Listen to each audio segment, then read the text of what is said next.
Eh bien salut à vous les Wonders, j'espère que vous allez bien, moi perso ça va super. Aujourd'hui on va parler un peu de la nouvelle polémique un peu de Disneyland Paris, c'est les nouveaux Fast Pass.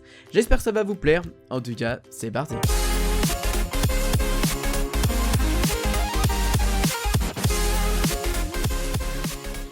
Ce que je vais vous faire, c'est d'abord une description des nouveaux Fast Pass pour pouvoir en débattre après, d'accord? Alors, on a 4 nouveaux Fast Pass. Les Super Fast Pass, on a les Super Fast Pass familiales, mais également les Super Fast Pass Sensation Forte, qui sont au prix de 30€ en basse saison et 45€ en haute saison, d'accord? Donc ça va nous permettre de faire soit 3 attractions en Sensation Forte, soit 3 attractions familiales une fois. On a les Ultimate Fast Pass, celui-ci est au prix de 60€ en basse saison et 90€ en haute saison. Évidemment, c'est par personne à chaque fois. Et celui-ci permet de faire toutes les attractions une fois. D'accord? En Fast Pass, évidemment.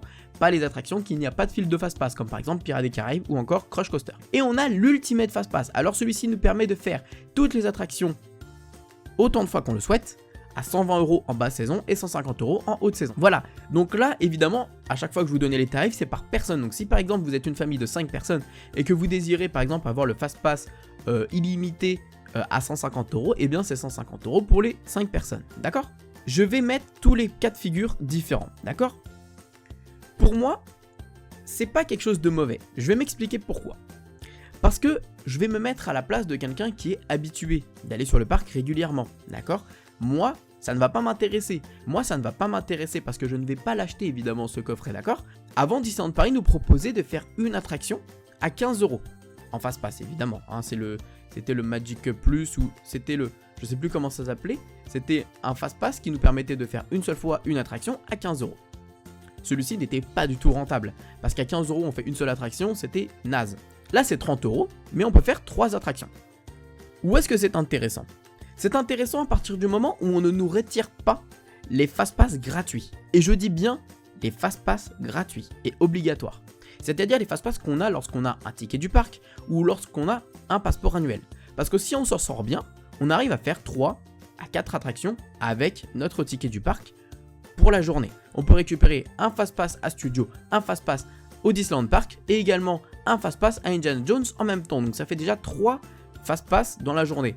Et si on s'en sort même très bien, on peut en avoir un petit 4e, je pense, en réussissant à s'y prendre plutôt bien. Donc c'est plutôt pas mal.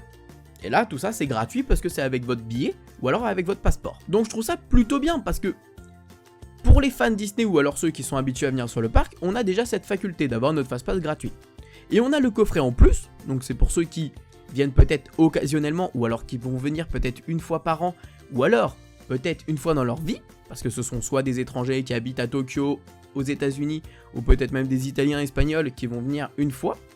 Et bien on a ces Fast Pass qui sont plutôt pratiques pour essayer de faire toutes les attractions du parc.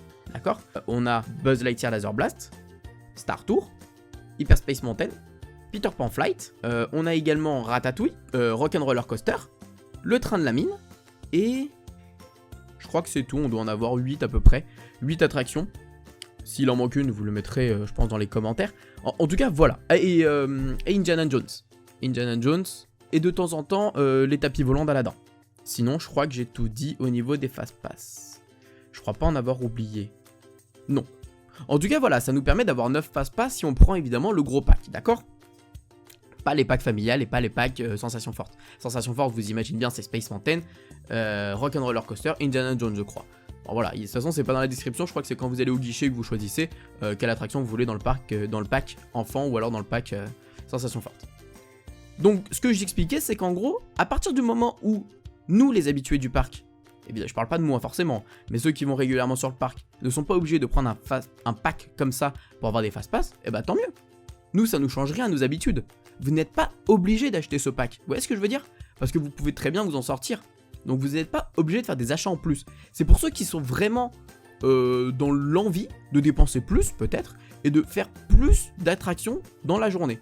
Parce qu'on a très bien vu, j'ai fait une vidéo juste ici, que si on s'y prend plutôt bien dans une journée à forte influence, eh bien on peut faire toutes les attractions du parc. J'avais pas fait Peter Pan Flight, mais si j'avais justement ce petit Fast Pass en plus, j'aurais réussi.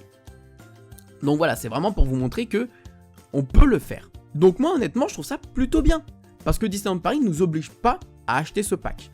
Si demain, je suis visiteur à Tokyo, où je vais en Californie, et que j'ai la possibilité d'avoir un pack à 150€ pour faire toutes les attractions du parc en Fast Pass, moi honnêtement, je vous dis la vérité, je le prends. Je vous dis la vérité, je le prends parce que je ne sais pas quand est-ce que je vais y retourner. J'ai envie de faire un maximum d'attractions, en tout cas celles où je n'ai pas à Disneyland Paris. Donc clairement, c'est pour ça que je trouve ça pas si mal, parce que ceux qui n'ont pas l'habitude de venir sur le parc, je sais pas si vous avez à me suivre, hein, mais en gros, ceux qui n'ont pas l'habitude de venir sur le parc peut-être une fois ou 2 fois dans leur vie, eh ben ça peut être intéressant pour faire toutes les attractions du parc.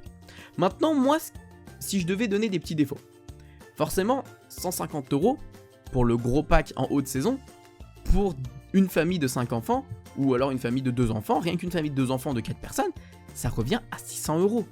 600 €, c'est super cher. C'est méga cher. Évidemment. Ça, faut se le dire. Donc c'est pour ça que ce que je suis en train de vous dire, c'est que si vous êtes une famille, ne prenez pas ce pack en fait. Ne le prenez pas, ça ne vous servira à rien. Parce que comme je vous l'ai expliqué, le but quand vous allez à Disney, c'est de profiter, de faire les choses calmement, de ne pas vous précipiter. Ce pack, à la limite, je peux le conseiller pour des gens qui vont seuls à Disney ou alors qui sont peut-être 2. Comme quand j'ai fait mon voyage à Tokyo avec Benjamin, on avait envie d'aller de droite à gauche, bah voilà. Ceux qui sont en famille, profitez, prenez le temps, parce qu'en plus de courir avec les enfants, etc., c'est pas facile. Et en plus, c'est un budget colossal. Donc, c'est pour ça que vraiment, je vous dis, selon moi, c'est pas quelque chose de mal. Parce que forcément, on nous oblige pas à l'acheter. On a les fast-pass habituels. Et puis, bah, c'est un plus, en fait, pour ceux qui, peut-être, viennent des pays étrangers, etc. Maintenant, moi, ce que j'aurais plutôt aimé, c'est peut-être plus d'attractions dans les packs. Parce que, quand on compare avec un exemple Astérix, ils ont exactement la même chose, sauf que eux, c'est le pass Rapidus, qui passe tout devant, en fait, ils ont quasiment pas de file d'attente. Et clairement, eux, bah, ils ont toutes les attractions quasiment. Enfin, non, ils ont plus d'attractions, je crois, mais ils ont pas toutes les attractions. Mais voilà, enfin, c'est pas comparable, en fait. Eux, c'est moins cher, et ils ont quasiment plus d'attractions. Donc bon, là à ce niveau-là, c'est vrai que j'aurais aimé qu'on ait peut-être plus d'attractions en fast-pass. Et oui, il y a une petite question que vous allez peut-être vous poser, c'est... Mais Max, s'il y a plus de gens qui ont des billets fast-pass, peut-être qu'il y aura du coup plus de files d'attente dans les files fast-pass. Disney nous a annoncé également que bah forcément il y aura des limitations au niveau des packs. C'est-à-dire qu'ils vont pas vendre par exemple 10 000 packs. Parce que sinon ça serait beaucoup trop. Et qu'il y aurait beaucoup trop de monde en fait dans les files fast-pass. Et imaginez, ce ne serait pas du tout gérable. Autre point négatif aussi du truc, c'est que vous pouvez l'acheter à l'entrée du parc jusqu'à midi si je ne dis pas de bêtises. C'est-à-dire que vous pouvez même pas vous rendre compte s'il y a du monde ou pas ce jour-là sur le parc. Parce que le monde il arrive à midi. Donc c'est-à-dire que quand vous arrivez sur le parc, un exemple, admettons vous arrivez sur le parc et je sais pas par exemple, vous vous rendez compte qu'il n'y a pas trop de monde vers 9h, qu'il n'y a pas trop de monde vers 10h, ce qui est normal. Et qu'à midi, vous avez une foule de monde avec 75 minutes d'attente à chaque attraction, vous pouvez même pas vous dire bon bah je retourne à l'entrée du parc pour l'acheter parce que ce ne sera plus possible. Donc c'est-à-dire que vous devez l'acheter avant d'entrer sur le parc. Faut anticiper le monde. Et ça je trouve ça pas super cool. Parce que du coup... Voilà quoi. Hein, on est d'accord que le monde, on peut pas s'en rendre compte avant. Enfin bref, voilà. Pour moi, ce pack, il y a des avantages, des inconvénients, des points positifs, négatifs. N'hésitez pas à vous me dire ce que vous en pensez dans les commentaires. Je trouve que c'est pas si mal que ça. Je trouve que c'est pas non plus quelque chose... À partir du moment où on nous oblige pas à le faire, voilà, c'est ça que je veux dire. À partir du moment où on n'est pas obligé de le faire, bah je trouve ça plutôt cool. Voilà, c'est un plus. C'est pas du moins, c'est un plus. Voilà les amis, donc n'hésitez pas à suivre évidemment ma vidéo que je vous ai mis juste ici afin de voir comment j'ai fait pour faire toutes les attractions du parc. C'est vrai qu'en plus ça va être la période de Noël, là il va y avoir du monde. Par contre c'est que j'ai l'impression qu'en ce moment en plus à Disney, les hautes saisons et basses saisons c'est un peu flou. Vous avez sur Hello Disneyland le tableau où vous pouvez voir exactement les hautes saisons et basses saisons. Et j'ai vraiment l'impression qu'en ce moment il y a tellement d'événements à Disney que c'est quasiment tout le temps les hautes saisons. Donc je me demande quand est-ce que ça va être les basses saisons par contre. Ça m'a bien fait rire le mot basse saison. Avant oui, c'était possible, mais maintenant beaucoup moins quand même. Beaucoup moins. Mais enfin bref. Et là je pense qu'à Disney il va y avoir... Et là à Noël, à la période de Noël il va y avoir du monde. Là je peux vous dire qu'il va y en avoir du monde. Parce qu'en ce moment déjà Halloween c'est blindé. Mais alors à Noël... Oh là là, moi je suis pas prêt.